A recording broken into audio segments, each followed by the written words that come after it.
Usha, and I've been with Hand in Hand for several years. I have a 15-year-old daughter, and it's really been great to have Hand in Hand be such a huge influence in our lives. Hi, my name is Paul. I am a proud father of 2 and 4-year-old boys with lots of energy.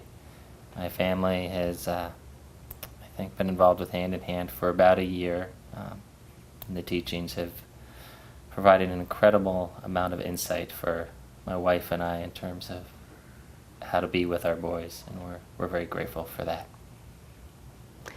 Paul and I are here for the first time doing a listening partnership together, although I've done a number of different listening partnerships in the past. And Paul? I've only done a couple, so this is still new for me. But thank you, Usha, for giving me the opportunity. Okay. So we'll take 5 minutes? Yeah. Okay.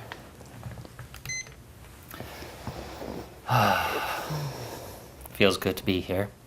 Good to see you here. Thank you. My boys are wonderful boys.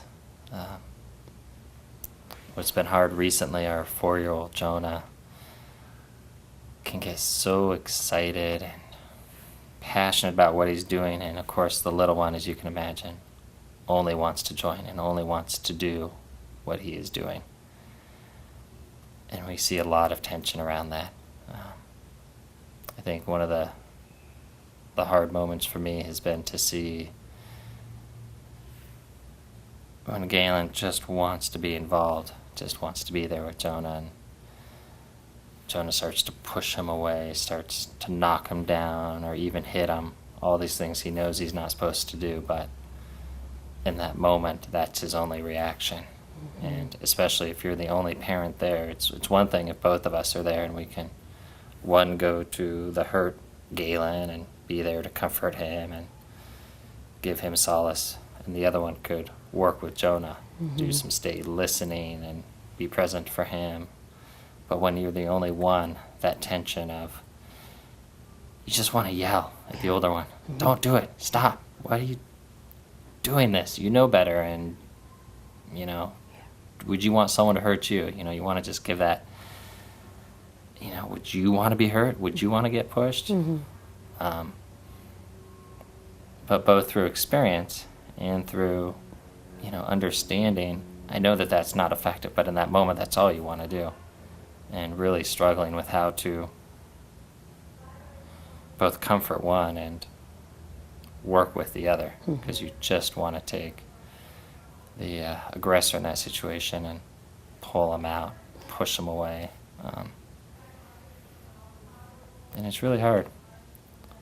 There's great moments like last night where after dinner, something went right that day for Jonah, and he and Galen just worked together on blocks for almost an hour after dinner, mm-hmm. without any conflict. Amazing. Just trying to figure out how we can get there more frequently. Mm-hmm. So how do you set a limit? How does that work for you?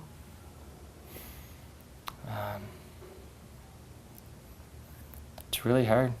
It's really hard. We can do much better, particularly with Jonah, if we know that there's going to be tension and we can set the limit ahead of time and we can make it clear that this is the limit, this is where we're going to be. But if we haven't done that and then he starts to push beyond what we want in the middle, trying to stop him at that point when he's so invested into it emotionally because he's become disconnected or whatever, mm-hmm. don't know how at that moment to set the limit. There's a physical stop if he's doing a physical activity, but if it's something like bedtime and trying to get him to lay down and be calm, both boys are sleeping in the same room, and there's such tension around, again, that issue of trying to get one to be calm, to stop screaming, to stop kicking, while the other one is sort of laying there, absorbing all this. So if we can be clear what our limits are going to be ahead of time, that's okay. Mm-hmm. We can work through that. But once we're in that moment, he's so passionate. He gets such high energy that I don't know what to do at that point, other than to stay calm myself, resist the urge to yell at him or push him away if he's pushing on Galen. Spending a lot of time trying to block him, but at the same time, he's learned recently to say he's going to stop, to try to tell you that, oh, I won't do that anymore. Here, let's go draw. Do something that he knows you would rather him do, but you're not addressing what's there. He's trying to almost appease you and trying to pull you away from that moment and not addressing what's going on. So he's already at 4, learning pretty well how to try to distract us.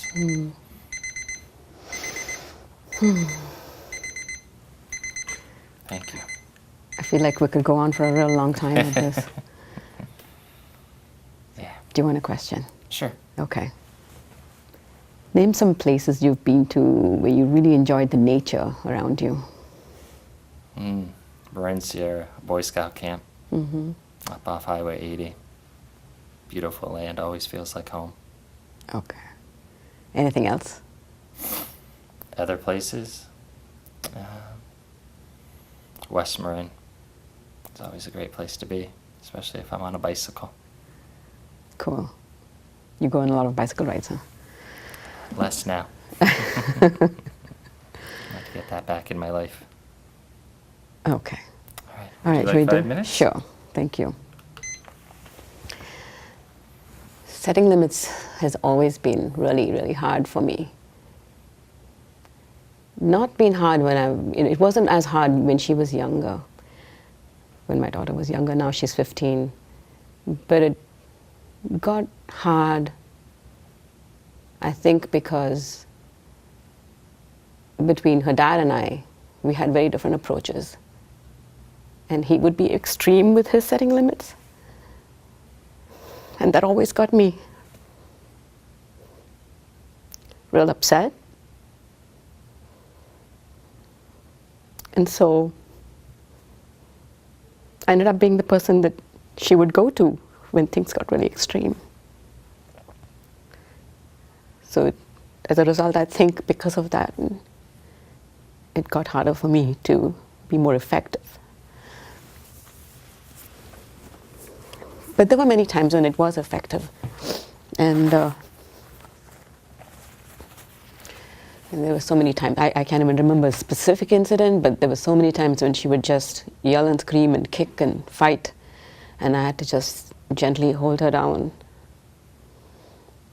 And then she would just collapse and start crying. And it was an opportunity at that point to do a lot of stay listening. A lot of intense emotions this little girl has, and she's no longer little, she's now an inch taller than me. And there's a lot of intensity in our family in general, so I guess we're all a bunch of intense people. But it really, really helped anytime she was allowed to release right after the stay listening. If I found myself getting upset at that point, it was just best if I left the situation and then locked myself in a bathroom or cried myself to, cried myself out for 10, 15 minutes and then came back out. But when I was in my best calm moods, I would sit with her and it would just be fine. And there were times when she didn't want to be near me because I was the one who was setting the limit. She's now, I hate you, I don't want to be near you, and all that sort of stuff. But I knew it was just part of the moment, and most of the time I wasn't taking it personally. Sometimes I did. And there were times when she would go into her room and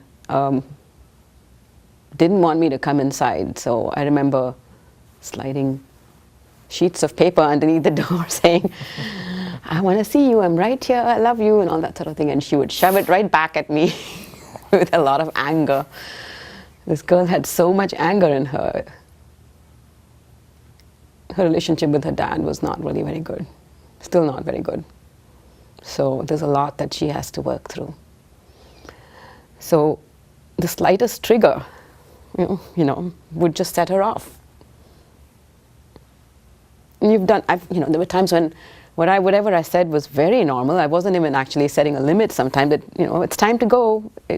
That's all. Huge frustrations. The tiniest trigger, what Patty calls the broken cookie trigger. It was just enough to set her off. And she would just be so angry, and she doesn't cry really easily, which makes it harder because her anger just, after a while she just wants to be distracted and move on. But it was always much easier when she was able to release. And even now, I release so easily. Look at me, I'm just crying away the glory. But she doesn't release anywhere near as easily, and I feel really bad that she doesn't.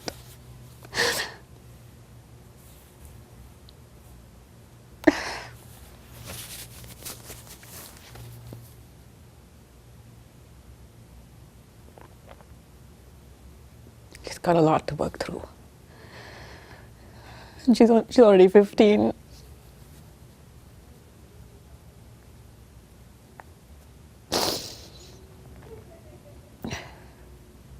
When I was a kid, setting limits, my parents, they did the timeout thing. My sister and I used to fight like cats and dogs when we were young, but now we're really close, and it's really nice to have that relationship. It's the longest relationship I'll ever have in my entire life is with my sister, who's 2 years younger. But they did the timeout thing, and I remember facing a corner of a room while my sister faced the other corner of the room. It calmed temperatures down, but didn't really exactly solve the problems. But that was my experience. Thank you for listening. My pleasure. Yeah. Would you like a question? Yes, definitely. If you could have anything that was absolutely horrible for you, what would you want for breakfast? What? What would be your favorite breakfast food without thinking about what's good for you? Oh, you mean horrible in that sense, what's bad for me? I love a lot of different foods. It's hard for me to choose. I like pancakes, I like upama, I like idli and dosa, which is Indian foods. I don't know, I just like all kinds of foods. With the pancakes with syrup, of course. Right. You must not Lots of forget the syrup, yes. Thanks for listening.